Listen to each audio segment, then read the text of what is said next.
First season के and में हमने देखा था बिली मडानी के सर पे गोली मार देता है और फ्रैंक बिली का चेहरा बिगाड़ देता है और डॉक्टर्स को भी नहीं पता कि बिली की याददाश्त कभी वापस आएगी भी या नहीं। और अब आगे इस सीज़न की स्टार्टिंग में फ्रैंक को एक लड़की के साथ कार में दिखाते हैं। कुछ लोग उनका पीछा कर रहे होते हैं और आगे जाके वो उन्हें घेर लेते हैं, लेकिन फ्रैंक उन्हें मार देता है और वहाँ से भाग जाता है। इसके बाद एक दिन पहले का सीन दिखाते हैं। फ्रैंक एक बार में होता है, तभी वहाँ वो लड़की आती है जो उसके साथ कार में थी। फ्रैंक उसे देखता है।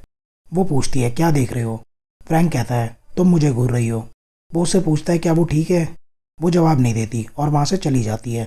इसके बाद एक आदमी बारटेंडर को उसके साथ ड्रिंक करने के लिए कहता है, लेकिन वो कहती है वो काम करते हुए नहीं पीती। वो आदमी उसके पीछे पड़ जाता है। वो देखती है बार की सिक्योरिटी वहाँ नहीं होती, तभी वो उसका हाथ पकड़ लेता है। फ्रैंक कहता है वो काम करने की कोशिश कर रही है, अगर तू उसका हाथ पकड़ के रखेगा तो वो काम कैसे करेगी। वो आदमी उसका हाथ छोड़ देता है। वो फ्रैंक के पास आता है और उसे उंगली करने लगता है। फ्रैंक उसकी उंगली मोड़ देता है।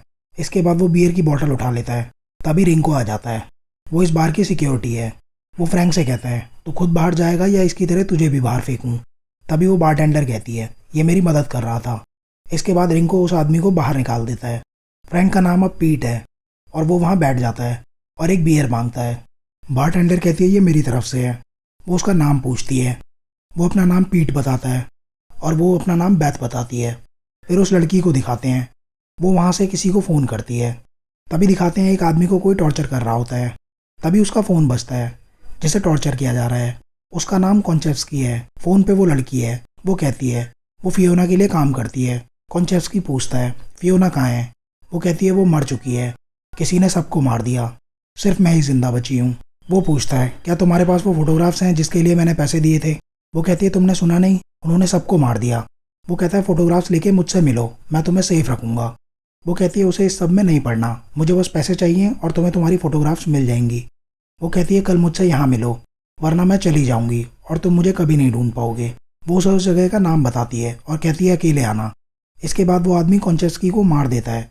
वहीं बार में फ्रैंक और बैथ बातें कर रहे होते हैं। फ्रैंक कहता है वो पास के मोटेल में रुका है, मैंने यहाँ का म्यूज़िक सुना और उसके बाद मैं यहाँ आ गया।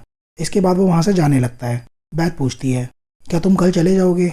पीट कहता है हाँ। वो पीट को उसके साथ ड्रिंक के लिए पूछती है, जिसके लिए पीट मान जाता है। वो दोनों बाहर आते हैं। इसके बाद वो दोनों बैथ की गाड़ी में बैठ के वहाँ से उसके घर जाते हैं। तभी दिखाते हैं वो लड़की उस मोटेल में जाती है और एक रूम खोल के उसके अंदर चली जाती है। वो वहीं रात बिताती है। पीट बैथ से पूछता है तुम्हारा बेटा है। बैथ उसका नाम रेक्स बताती है और वो 8 साल का है। वो बैथ की मॉम के पास होता है जब वो काम पे होती है। वो कहती है रेक्स के डैड उनके साथ नहीं रहते। वो पीट से पूछती है क्या घर पे कोई उसका इंतज़ार कर रहा है। वो कहता है अगर ऐसा कोई होता तो मैं यहाँ नहीं होता। इसके बाद वो दोनों साथ वक्त बिताते हैं। वो पीट की बॉडी पे चोट के निशान देखती है। वो कहता है वो एक मरीन था। पीट के गले में उसकी वेडिंग रिंग होती है। बैथ उसके बारे में पूछती है। वो कहता है उसकी एक वाइफ थी और बच्चे थे, लेकिन अब वो इस दुनिया में नहीं है। पीट को बैथ के साथ टाइम बिताना अच्छा लग रहा था। वो उसे कहता है उसका असली नाम फ्रैंक है, जिससे बैथ कंफ्यूज हो जाती है। फ्रैंक उसे बताता है उसने कुछ ऐसा किया है जो अगर लोगों को पता चल गया तो गवर्नमेंट की बदनामी होगी, इसलिए मैं फ्रैंक से पीट बन गया। वो पूछती है क्या फ्रैंक क्रिमिनल है। वो कहता है नहीं। वो पूछती है वो ये सब उसे क्यों बता रहा है। वो कहता है मैं तुमसे और झूठ नहीं बोलना चाहता। वो पूछती है तुमने जो भी किया है क्या उस वजह से तुम्हारी बॉडी पे ये निशान है। वो कहता है हाँ, इनमें से कुछ। वो कहती है उसे फ्रैंक को घर से निकाल देना चाहिए, पर वो ऐसा नहीं करना चाहती। सुबह फ्रैंक वहाँ से जा रहा होता है। वो बैथ को नहीं बताता। बैथ को भी ये पता होता है क्योंकि वो उठी हुई होती है। फ्रैंक जब बाहर आता है तो रेक्स घर आ चुका होता है। तभी बैथ वहाँ आ जाती है। रेक्स कहता है उसे भूख लगी है। फ्रैंक रेक्स से पूछता है तुम्हारी फेवरेट प्लेस चलते हैं ब्रेकफास्ट के लिए। बैथ कहती है ये करने की ज़रूरत नहीं है। इसके बाद वो तीनों एक डाइनर जाते हैं जहाँ वो ब्रेकफास्ट करते हैं। इसके बाद बैथ फ्रैंक को उसके मोटेल ड्रॉप करती है। वो लड़की भी उसी मोटेल में है। फ्रैंक बैथ से कहता है अगर वो इस तरफ कभी आया तो बैथ से ज़रूर मिलेगा। वो एक दूसरे को गुड बाय कहते हैं। बैथ फ्रैंक से कहती है वो बैंड आज भी बार में परफॉर्म कर रहा है। इसके बाद वो वहाँ से चली जाती है। वहीं जिस रूम में वो लड़की होती है कोई उस रूम का लॉक खोल रहा होता है। तभी वो अपना बैग उठा के वहाँ से बाहर आ जाती है। बाहर क्लीनिंग लेडी होती है। वो वहाँ से जा रही होती है। तभी फ्रैंक भी अपने रूम से बाहर आता है और दोनों टकरा जाते हैं। वो पूछती है तुम मेरा पीछा कर रहे हो। वो कहता है मैं तुम्हारा पीछा क्यों करूँगा। इसके बाद वो चली जाती है। रात को वही बैंड फिर से उस बार में परफॉर्म कर रहा होता है। बैथ वहाँ अपना काम कर रही होती है। वो लड़की भी वहीं होती है। वहीं फ्रैंक को दिखाते हैं। वो वहाँ से बहुत दूर आ गया होता है, पर तभी वो गाड़ी घुमा लेता है और बार में पहुँचता है। बेथ उसे देख के खुश हो जाती है। तभी वहाँ कुछ लोग आते हैं। फ्रैंक उन्हें देख के समझ जाता है वो किसी को ढूंढ रहे हैं। तभी वो लड़की भी उन्हें देख लेती है और बाथरूम की तरफ जाती है, पर वो उसे देख लेते हैं और उसके पीछे जाते हैं। फ्रैंक उन लोगों को बाथरूम में जाते देख लेता है। वो लड़की वहाँ से भागने की कोशिश करती है, पर वो लोग उसे पकड़ लेते हैं। फ्रैंक भी उनके पीछे वहाँ जाता है। फ्रैंक नशे में होने की एक्टिंग करता है। वहाँ बाथरूम के बाहर एक आदमी खड़ा होता है। फ्रैंक उससे कहता है उसकी दोस्त अंदर है। वो फ्रैंक से कहता है वो शायद घर चली गई, अंदर कोई नहीं है। तभी अंदर से चिल्लाने की आवाज़ आती है और फ्रैंक उस बंदे को टक्कर मार के अंदर आ जाता है। वो आदमी गन निकालता है, पर एक लड़की कहती है गन नहीं। इसके बाद वो दोनों चाकू निकालते हैं। फ्रैंक तो फ्रैंक है, वो अपनी बेल्ट निकालता है और अपने हाथ पे लपेटता है। वो लड़की कहती है अबे तू पागल है क्या? फ्रैंक कहता है थोड़ा सा, और उन तीनों की लड़ाई शुरू हो जाती है। फ्रैंक उनकी धुलाई कर देता है और उस लड़की को तो वो उठा के फेंक देता है। तभी जिसने उस लड़की को पकड़ा हुआ था वो फ्रैंक पे हमला करती है। इसके बाद फ्रैंक उसे लेके जाने लगता है, पर वो दोनों लड़कियां फिर से सामने आ जाती हैं। फ्रैंक उनमें से एक को मार देता है और एक लड़की को वो लड़की पीछे से बेहोश कर देती है। फ्रैंक उससे पूछता है कौन हो तुम और ये लोग तुम्हारे पीछे क्यों पड़े हैं? वो कहती है मुझे नहीं पता ये लोग कौन हैं और मेरे पीछे क्यों पड़े हैं। फिर वो वहाँ से जाने लगती है। फ्रैंक कहता है बाहर और आदमी उसका इंतजार कर रहे हैं। वो उससे फिर से पूछता है कौन लोग हैं ये? वो उसे कुछ नहीं बताती। इसके बाद वो वहाँ से जाने लगता है। वो फ्रैंक को रोकती है और कहती है अगर बाहर ऐसे लोग हैं तो क्या तुम मुझे यहाँ छोड़ के चले जाओगे? वो कहती है तुम इन लोगों की तरह ही हो, बल्कि इनसे बेहतर हो। इसके बाद फ्रैंक उसे लेके वहाँ से बाहर आता है। वो कहता है बिल्कुल वैसा करना जैसा मैं कहूँ। वो बेथ को देखता है। इसके बाद वो उसे लेके वहाँ से जाने लगता है और उसे भीड़ में छोड़ के आगे जाने को कहता है। तभी एक आदमी उसे पकड़ लेता है और फ्रैंक उस आदमी से लड़ने लगता है। बेथ रिंगो से कहती है वहाँ लड़ाई हो रही है। तभी एक आदमी पीछे से फ्रैंक को चाकू मारने वाला होता है, पर रिंगो उसे पकड़ लेता है। बेथ देखती है ये फ्रैंक है। रिंगो को एक लड़की पीछे से चाकू मार देती है और एक आदमी उस लड़की को पकड़ लेता है। वहाँ फ्रैंक एक एक करके सबको मारने लगता है और रिंगो उस लड़की को दीवार पे दे मारता है, पर वो बहुत घायल हो चुका होता है। बेथ काउंटर से गन निकालती है और उसे लोड करती है। एक आदमी फ्रैंक को गोली मारने वाला होता है, पर रिंगो उसे मार देता है। इसके बाद वो लड़की रिंगो को गोली मार देती है। तभी बेथ उस पर बंदूक तान देती है और वो दोनों गोली चलाते हैं। गोली बेथ के कंधे पे लगती है। इसके बाद वो लड़की और उसका साथी फ्रैंक और उस लड़की पे गोली चलाते हैं, पर फ्रैंक बेथ की गन उठा के उनमें से एक को मार देता है और एक गोली काउंटर से टकरा के फ्रैंक के पिछवाड़े पे लगती है। इसके बाद फ्रैंक उस आखिरी आदमी को भी मार देता है।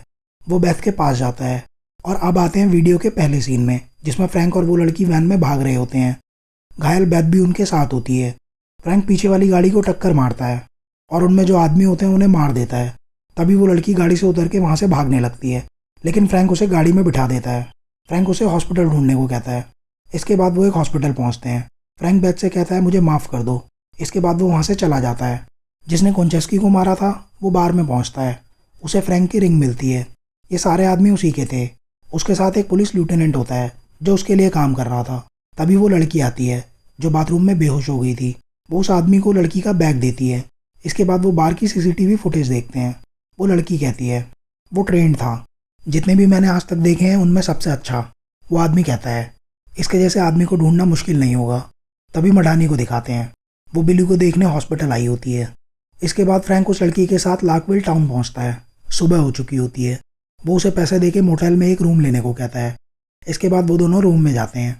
फ्रैंक अपने बैग से दारू की एक बोतल निकालता है और अपने जूते उतारने लगता है, पर वो ऐसा नहीं कर पाता। वो लड़की उसकी मदद करती है। वो फ्रैंक का नाम पूछती है। वो उसे अपना नाम पीट बताता है और वो अपना नाम रेचल बताती है। वो उसे बाथरूम में जाने को कहता है। वहाँ जाके वो अपनी पैंट उतारता है। उसके पिछवाड़े में गोली लगी होती है। वो गोली निकालने की कोशिश करता है, पर ऐसा नहीं कर पाता। फिर वो लड़की से गोली निकालने को कहता है। वो पूछती है क्या ये सब तुम्हारे लिए नॉर्मल है? फ्रैंक कहता है पिछवाड़े पे गोली, ये पहली बार हुआ है मेरे साथ। इसके बाद फ्रैंक उसे टाके लगाने को कहता है। वो एक बार फिर से फ्रैंक के सामने लाचार होने का नाटक करती है। वो कहती है वो एक कॉलेज स्टूडेंट है और उसे नहीं पता वो लोग कौन हैं और उसके पीछे क्यों पड़े हैं। इसके बाद वो भागने की कोशिश करती है। फ्रैंक उसके हाथ बेड से बांध देता है और वो सोने लगता है, पर वो उसे सोने नहीं देती। इसके बाद फ्रैंक उसके मुंह पे टेप लगा देता है और सो जाता है। हॉस्पिटल में बिली सपना देख रहा होता है, जिसमें वो पनिशर के स्कल को देखता है। उसकी याददाश्त जा चुकी होती है। उसे नहीं पता उसका ये हाल किसने किया है। जब उसकी आंख खुलती है तो मडानी उसके सामने होती है। वो पूछता है तुम यहाँ क्यों आती हो? वो कहता है मैं तुम्हें नहीं जानता। तभी डॉक्टर ड्यूमॉन्ट आती है। मडानी उससे पूछती है तुम्हें तो पता होगा ये नाटक कर रहा है। वो कहती है बिली झूठ नहीं बोल रहा। मडानी ड्यूमॉन्ट से पूछती है, तुम्हें पता है ये कितना खतरनाक है? ड्यूमॉन्ट कहती है, उसे इससे कोई फ़र्क नहीं पड़ता। इसके बाद मडानी वहाँ से चली जाती है। बिली ड्यूमॉन्ट से पूछता है, मैंने इसके साथ कुछ बुरा किया है ना? वो कहता है, मुझे कुछ याद नहीं है। वो ड्यूमॉन्ट से पूछता है, क्या किया था मैंने इसके साथ? वो कहती है, तुमने उसके सर पे गोली मारी थी। वहीं बैथ हॉस्पिटल में होती है और वो आदमी उससे मिलने आता है जिसे फ्रैंक की रिंग मिली थी। तभी बैथ को होश आता है। वो कहता है, लोग तुम्हें प्यार करते हैं। वो पूछती है, क्या वो उसे जानता है? वो रेक्स का कार्ड उठाता है। वो बैथ से कहता है, तुम और मैं किसी के बारे में बात करेंगे और इससे पहले तुम इन सब लोगों को याद कर लो, क्योंकि मैं इनके नाम जानता हूँ। वो उससे फ्रैंक के बारे में पूछता है। वो पूछती है, क्या तुम पुलिस वाले हो? वो कहता है, उसने तुम्हारी जान बचाई। वो उसे रेक्स का नाम लेके डराता है। वो कहती है, वो उससे बार में मिली थी। वो फिर से फ्रैंक का नाम पूछता है। वो कहती है, उसने अपना नाम पीट बताया था। इसके बाद वो वहाँ से चला जाता है। वहीं फ्रैंक उस लड़की के साथ होता है।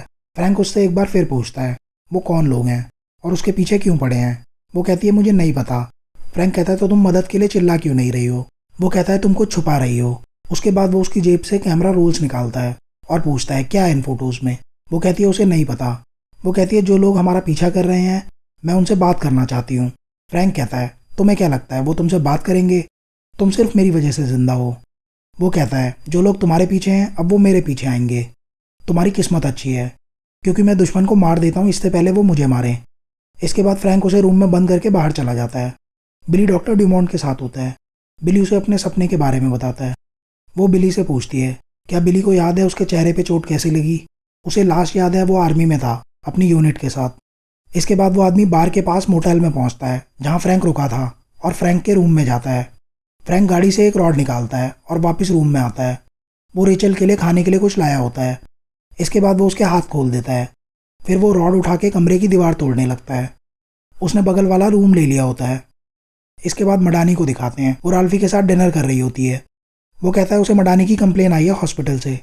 वो राल्फी से कहती है, बिली नाटक कर रहा है। राल्फी कहता है, वो अब उनकी प्रॉब्लम नहीं है, वो पुलिस केस है। वो कहता है, फ्रैंक उसे मार देता तो अच्छा होता। इसके बाद मडानी वहाँ से चली जाती है।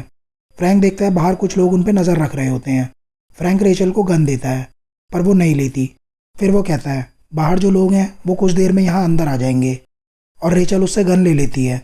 इसके बाद वो लोग गाड़ी से उतर के उनकी तरफ बढ़ते हैं। एक आदमी गाड़ी से उन पर नज़र रखता है। वो लोग अंदर घुसते हैं पर वहाँ कोई नहीं होता। एक आदमी अलमीरा खोलता है और फ्रैंक उन तीनों को मार देता है। जो आदमी गाड़ी में था फ्रैंक पे गोली चलाता है। फ्रैंक कमरे से बाहर आता है। रेचल दूसरे कमरे में होती है। वो बहुत डरी हुई होती है। तभी गोलियों की आवाज़ बंद हो जाती है। तभी जो लड़की बाहर थी वो वहाँ आ जाती है, पर फ्रैंक उसे बेहोश कर देता है। फ्रैंक उस लड़की को उठा के गाड़ी में रखता है। तभी उसे होश आ जाता है। वो फ्रैंक की गन ले लेती है और उसे मारने की कोशिश करती है, पर बंदूक में गोलियां ख़त्म हो जाती हैं। फ्रैंक उसके पैर पे गोली मारता है और वो उसे मारने वाला होता है। तभी रेचल गाड़ी लेके वहाँ से भागती है, पर तभी पुलिस वहाँ आ जाती है और उन सबको पुलिस स्टेशन ले जाते हैं। रेचल शेरिफ को बताती है फ्रैंक ने उसे गन पॉइंट पे किडनैप किया और उसे एक मोटेल में ले जाके बेड से बांध दिया। इसके बाद वो लोग वहाँ आ गए और वो लोग एक दूसरे पे गोलियां चलाने लगे। इसके बाद शेरिफ फ्रैंक से पूछता है, पर फ्रैंक कुछ नहीं बोलता। इसके बाद वो उन तीनों को बुक करते हैं। वहीं जॉन को दिखाते हैं। उसका आदमी बताता है, मार्लिना, फ्रैंक और रेचल को पुलिस ने पकड़ लिया है। वहीं दिखाते हैं मडानी को कॉल आता है। फ़ोन पे फ्रैंक है। वो कहता है, कुछ लोग मेरे पीछे आए और मैंने उन्हें मार दिया। वो बताता है, मैं पुलिस स्टेशन में हूँ और मुझे तुम्हारी मदद चाहिए। वो कहती है, तुम ऐसे लोगों को नहीं मार सकते। वो कहती है वो उसकी मदद नहीं कर सकती और उसे दोबारा फ़ोन करने से मना कर देती है। शेरिफ फ्रैंक से पूछता है, बताओ मुझे आखिर वहाँ क्या हुआ था? फ्रैंक कहता है, अगर तुम यहाँ मौजूद लोगों को जिंदा रखना चाहते हो तो हमें जाने दो। वो ऐसा नहीं कर सकता। इसके बाद दिखाते हैं जॉन कौन है। वो एक चर्च में होता है जहाँ एंडरसन और उसकी वाइफ एलिजा को दिखाते हैं। इसके बाद एंडरसन जॉन से उसकी वाइफ रेबेका के बारे में पूछता है। जॉन कहता है वो पहले से बेहतर है। उसकी वाइफ को कैंसर है और उसका इलाज एंडरसन करवा रहा है। इसके बाद वो जॉन से कहता है उसे जॉन की ज़रूरत है। जॉन के बेटे एलिजा के साथ होते हैं। एंडरसन ने ही जॉन को रेचल के पीछे भेजा है। इसके बाद दिखाते हैं जॉन वहाँ से जाने की तैयारी कर रहा होता है। वो रेबेका से कहता है, मैं कुछ दिनों में वापस आ जाऊँगा। तभी दिखाते हैं जॉन पुलिस स्टेशन के बाहर होता है। रेचल वहाँ एक यंग पुलिस वाले से बात कर रही होती है। तभी वहाँ शेरिफ आता है और कहता है, रेचल, सूजन या पैगी, इनमें से तुम्हारा नाम क्या है? वो उसे सच बताने को कहता है। वो कहती है, मैं एक विक्टिम हूँ। शेरिफ कहता है, इसे उस सेल में डाल दो उस लड़की के साथ। रेचल कहती है, नहीं प्लीज़ ऐसा मत करना। वो कहती है, क्योंकि वो मुझे मारना चाहती है। वो फ्रैंक के बारे में पूछता है। वो कहती है, उसने मुझे बचाया है। वो पूछता है तुम तो कह रही थी कि उसने तुम्हें बेड से बांधा था। वो कहती है वो भी सच है। वो उसे अपना हाथ दिखाती है। वो कहती है वो दोनों पागल हैं और उनके बीच मैं फंस गई। इसके बाद शेरिफ मार्लिना के पास आता है। वो कहता है तुम्हारे प्रिंस की रिपोर्ट से तो हमारा सिस्टम ही हैंग हो गया था। वो पहले मिलिट्री में थी। इसके बाद वो पीठ से कहता है तुम्हारे बारे में सिस्टम में कुछ नहीं मिला, लेकिन तुमने उन आदमियों को ऐसे मारा जैसे वो कुछ भी नहीं है। इसके बाद शेरिफ वहाँ से जाने लगता है। फ्रैंक कहता है इसके लोग यहाँ आने वाले हैं। शेरिफ पूछता है और तुम्हें ऐसा क्यों लगता है? फ्रैंक कहता है जिसने भी इन्हें भेजा है वो कोई सबूत नहीं छोड़ेगा और वो यहाँ सबको मार देंगे। इसके बाद बिली को दिखाते हैं। वो डॉक्टर ड्यूमॉन्ट के साथ होता है। वो उससे पूछती है क्या उसे नींद आती है? वो कहती है जिन सपनों की वजह से तुम सोने से डर रहे हो तुम्हें उन्हें फेस करना होगा, तभी तुम उनसे छुटकारा पा सकते हो। इसके बाद वो बिली की डायरी देखती है। वो बिली को समझाने लगती है पर उसे गुस्सा आ जाता है। तभी पुलिस वाले अंदर आ जाते हैं। इसके बाद बिली उसका हाथ पकड़ लेता है। पुलिस वाले बीच में आते हैं तो वो उनकी धुलाई कर देता है। इसके बाद वो डॉक्टर ड्यूमॉन्ट को लेके बाहर आता है। उसके कार्ड की मदद से वो हॉस्पिटल से बाहर निकल जाता है। वो उससे पूछता है तुम मदद के लिए चिल्लाई क्यों नहीं? वो कहती है मैं तुम्हें चोट नहीं पहुंचाना चाहती। इसके बाद बिली वहाँ से भाग जाता है। तभी वहाँ पुलिस स्टेशन में जॉन उस पुलिस वाले के साथ आता है। वो कहता है वो यहाँ उन तीनों प्रिजनर्स को लेने आए हैं। जब शेरिफ जॉन को देखता है तो उसे कुछ गड़बड़ लगती है। शेरिफ कहता है उनके ट्रांसफ़र के पेपर वर्क कंप्लीट होने में टाइम लगेगा। तभी जॉन कहता है इसकी ज़रूरत नहीं है। जॉन की नज़र रेचल पे पड़ती है। रेचल उसे देख के डर जाती है और जॉन वहाँ से चला जाता है। बाहर आके वो इशारा करता है और पुलिस स्टेशन की लाइट्स बंद हो जाती हैं। शेरिफ कहता है स्टेट पुलिस को कॉल करो, लेकिन फ़ोन काम नहीं कर रहे होते। उनके मोबाइल फ़ोन्स, रेडियो कुछ भी काम नहीं कर रहा था। किसी को कुछ समझ नहीं आता क्या हो रहा है।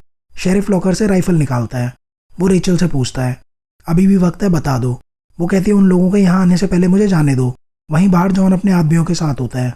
उधर मडानी हॉस्पिटल पहुँचती है। वो ड्यूमॉन्ट से कहती है मुझे पता था बिली नाटक कर रहा है। तभी डिटेक्टिव महोनी वहाँ आता है और मडानी को वहाँ से जाने को कहता है। वो कहता है ये उसका केस है।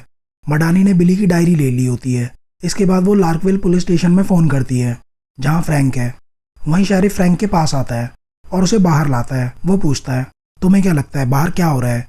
फ्रैंक कहता है तुम्हारे फ़ोन बंद हैं, रेडियो भी काम नहीं कर रहा क्योंकि बाहर जैमर है। वो लोग चारों तरफ से तुम्हें घेर रहे हैं। वो कहता है पर शायद तुम ये जानते हो। सवाल ये है अब तुम क्या करोगे? शेरिफ कहता है अगर उसे पता होता वो लोग कौन है तो अच्छा होता। फ्रैंक उसे बताता है 2 दिन पहले मैं एक बार में था। मार्लिन और उसकी टीम रेचल के पीछे आए और मैं बीच में आ गया और इस सब में 13 आदमी मारे गए। इसके बाद मैं रेचल के साथ उस मोटेल में था। वो लोग वहाँ भी पहुँच गए और इसके बाद क्या हुआ तुम जानते हो। शेरिफ पूछता है तुमने अकेले 13 ट्रेन किलर्स को मार दिया, तुम उस मोटेल से भागे क्यों नहीं? तुमने उनका वहाँ इंतज़ार किया। फ्रैंक कहता है वो लोग नंबर्स में बहुत ज़्यादा होंगे और वो अपनी पूरी ताकत से हमला करेंगे। फ्रैंक कहता है हमें उनके हवाले कर दो। तभी डेप्यूटी कैन कहता है वो मदद के लिए जा सकता है। फ्रैंक कहता है ऐसा मत करना। तभी शेरिफ डॉब से कहता है कैन को गाड़ी की चाबी दे दो। शेरिफ कैन से कहता है यहाँ से दूर जाके स्टेट पुलिस को कॉल करने के लिए। फ्रैंक कहता है उन्हें ऐसा नहीं करना चाहिए। इसके बाद कैन गाड़ी में बैठता है, लेकिन जॉन उसे गोली मार देता है। कैन कहता है मुझे गोली लगी है। वो कार से बाहर निकलता है। शेरिफ उसे वापस अंदर ले आता है। शेरिफ देखता है जॉन वहाँ खड़ा होता है। वो शेरिफ के पास आता है। वो कहता है कैन के पास 2 या 3 घंटे हैं। वो कहता है उन तीनों को मेरे हवाले कर दो और मैं यहाँ से चला जाऊँगा। इसके बाद वो चला जाता है। वहाँ अंदर कैन का खून बह रहा होता है। रेचल कैन के पास आती है। वो फ्रैंक की हथकड़ी की चाबी ले लेती है। शेरिफ कहता है इन सबको बुलेट प्रूफ जैकेट्स दो। इसके बाद शेरिफ अंदर आने के रास्ते बंद करता है।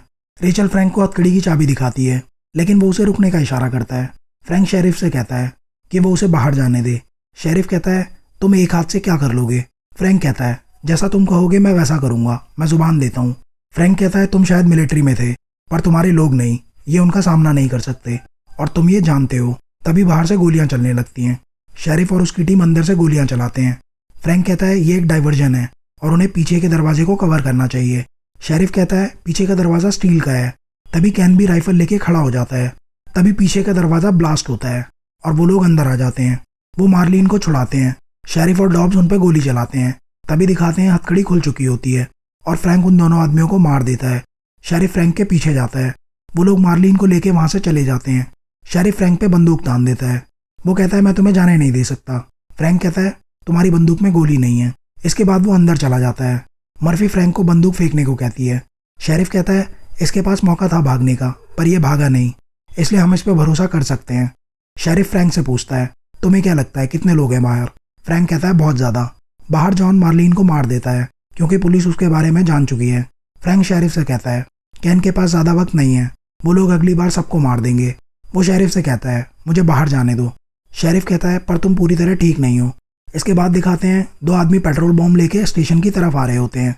जैसे ही वो उसे फेंकने वाले होते हैं तभी वो बोतल फूट जाती है। ये गोली फ्रैंक ने चलाई थी और वो अब बाहर था। इसके बाद वो जंगल की तरफ चला जाता है। वो धीरे धीरे करके जॉन के आदमियों को मारने लगता है। शेरिफ और उसकी टीम ये सब देखते रह जाते हैं कि फ्रैंक उन्हें कितनी आसानी से मार रहा है। जॉन फ्रैंक को देख लेता है, वो उसके पीछे जाता है। वो फ्रैंक को मारने वाला होता है पर तभी मडानी हेलीकॉप्टर से वहाँ आ जाती है और उसका निशाना चूक जाता है। फ्रैंक जॉन को देख लेता है लेकिन जॉन वहाँ से चला जाता है। मडानी फ्रैंक को बताती है बिली हॉस्पिटल से भाग गया है और वो शेरिफ से कहती है पीट होमलैंड सिक्योरिटी की इन्वेस्टिगेशन का हिस्सा है और ऑफिशियल रिकॉर्ड्स में वो कभी यहाँ था ही नहीं। शेरिफ फ्रैंक से कहता है आज तुमने मेरी और यहाँ मौजूद सबकी जान बचाई है लेकिन तुम कभी यहाँ थे ही नहीं। फ्रैंक कहता है उसे लड़की भी चाहिए। फ्रैंक मडानी से कहता है रेचल भी साथ चलेगी तभी मैं आऊँगा। तभी शेरिफ फ्रैंक का बैग लाता है और उसे वो कैमरा रोल्स देता है और यहीं खत्म होता है हमारे दूसरे सीजन का तीसरा एपिसोड। कैसी लगी अभी तक ये सीरीज़ आपको कमेंट्स में ज़रूर बताना। आगे के एपिसोड के साथ मिलते हैं नेक्स्ट वीडियो में।